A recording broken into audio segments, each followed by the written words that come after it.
trabalhando a missão integral, isso, não labutei em vão. E também o tempo que se gasta para escrever um capítulo do livro, um artigo para uma revista, e ver o livro tendo uma utilidade, sabe que o escritor evangélico não ganha dinheiro, né? Ele ganha pedrada, mas quando vê o resultado do livro, concretamente, isso tem sido uma experiência muito gratificante. Então eu me sinto muito enriquecido por essa experiência. Muito bom também ter trabalhado com a Meire e com a Alva, as meninas aí. Eu creio que o nosso trabalho, irmãs, para aqueles jovens que já se sentem cansados, é uma demonstração que a terceira idade pode ser útil, não é? Isso me faz lembrar o reverendo Antônio Elias, vocês conheceram, ele foi ativo até 97, ele tinha uns 85 quando ele foi convidado para ser orador do encontro de terceira idade da Igreja Presbiteriana do Brasil, em Caldas Novas. Aí estava a turma aí dos 50, aos 70, 75, e ele chegou, começou a série de sermões, assim: meus irmãos, eu tenho profunda identificação com vocês, porque já passei por isso. Ele estava na quarta idade. E, aliás, nós estamos caminhando com a longevidade para muito mais gente na quarta idade, né? Hoje eu vou ligar para minha mãe, como faço todo domingo, que está com 92, acompanhando a política econômica, a variação da bolsa, etc. Então,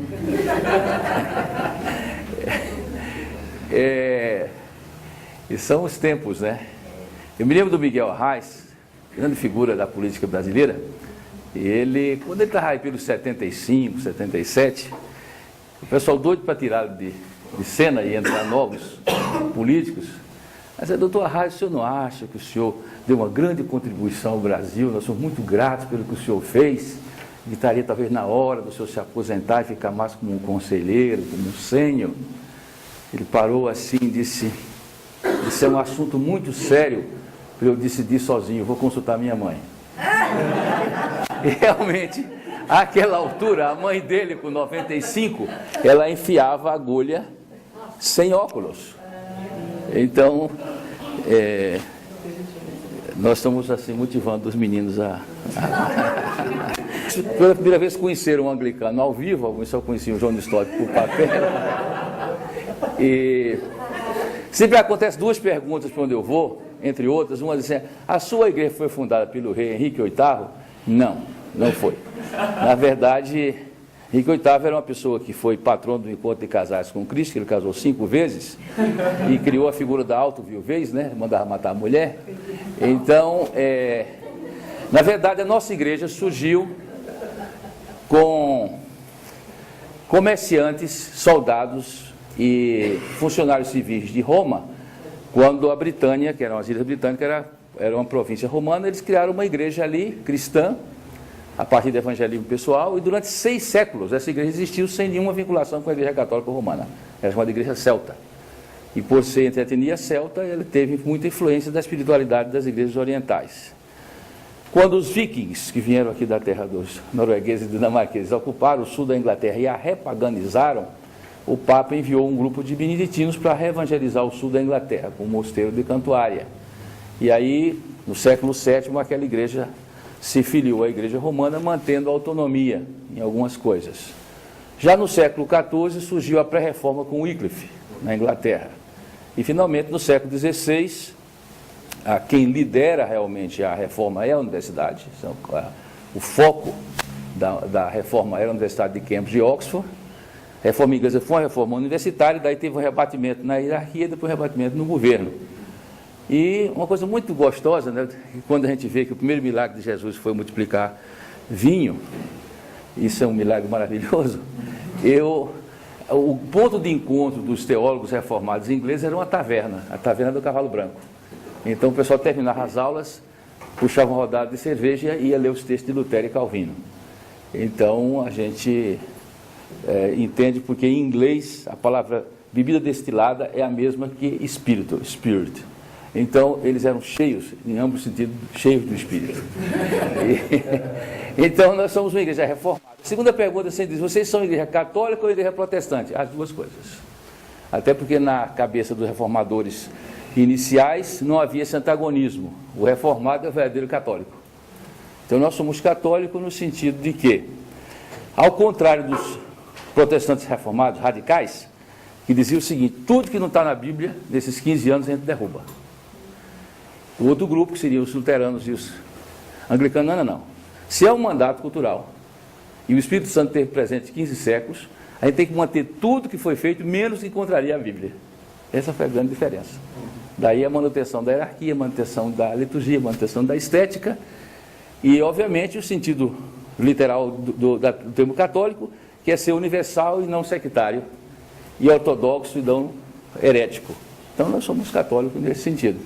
E somos protestantes no sentido de que a nossa teologia é a teologia da reforma.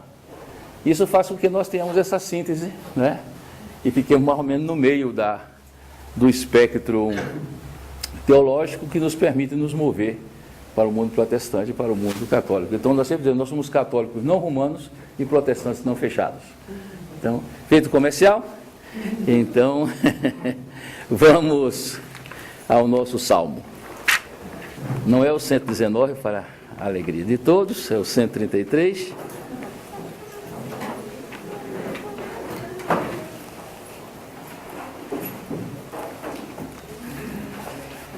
Aliás, o João falou sobre maçonaria. Esse salmo é que é lido sempre na abertura dos trabalhos maçônicos. Esse é o salmo da maçonaria. Mas não é o caso, não foi por isso que foi escolhido aqui. Eu vou ler na minha versão e vocês vão ler na de vocês. Eu estava falando sobre Bíblias, eu estava comentando com os amigos que eu ganhei de presente agora a Bíblia do Cerrado. É uma nova edição para os plantadores de soja e os grandes latifundiários do Cerrado. Há uma missão que trabalha com eles e lançaram agora a Bíblia do Cerrado. E eu estou aguardando a Bíblia do Aberto. Então, Salmo 133. A excelência do amor fraternal, que é o que nós estamos buscando aqui, né? É um cântico do degrau do nosso querido Davi. Ó, quão bom e quão suave é que os irmãos vivam em união. É como óleo precioso sobre a cabeça que desce sobre a barba de Arão, e que desce a orla dos seus vestidos. Como o orvalho de Hermon, que desce sobre os montes de Sião, porque ali o Senhor ordena a bênção e a vida para sempre. O Salmo tem desempenhado um papel muito importante na adoração do povo de Deus. Inicialmente no Antigo Testamento e entre os judeus, até hoje, a liturgia da palavra surge nas sinagogas como criação do período exílico. O culto judaico era um culto do templo e do sacrifício. Estando no exílio não havia templo nem sacrifício. Se surgem as congregações, que são chamadas de sinagoga, e essa sinagoga não poderia realizar sacrifício e realizava uma liturgia da palavra, que seriam leituras, pregação e oração, e normalmente se lia um texto dos Salmos, um texto dos profetas e um texto dos livros históricos.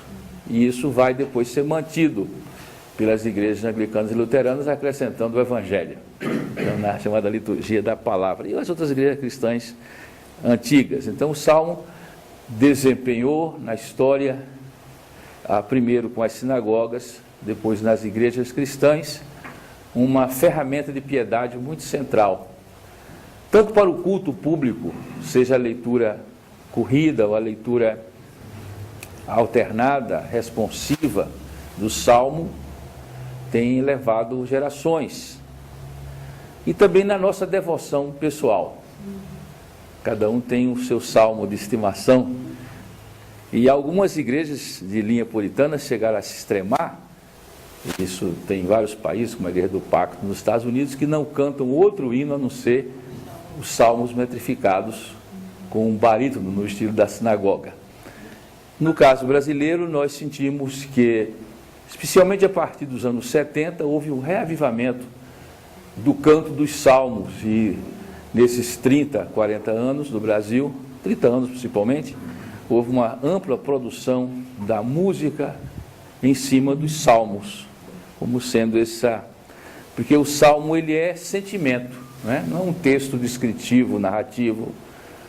com dados históricos, ele é uma emoção na adoração.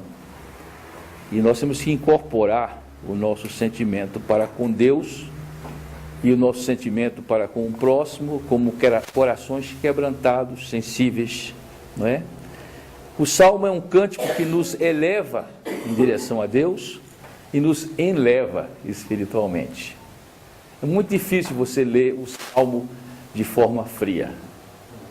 É mais fácil fazer um exegese de um texto histórico, mas você tenta fazer exegese do Salmo, daqui a pouco você está envolvido, né? Porque é como se fosse uma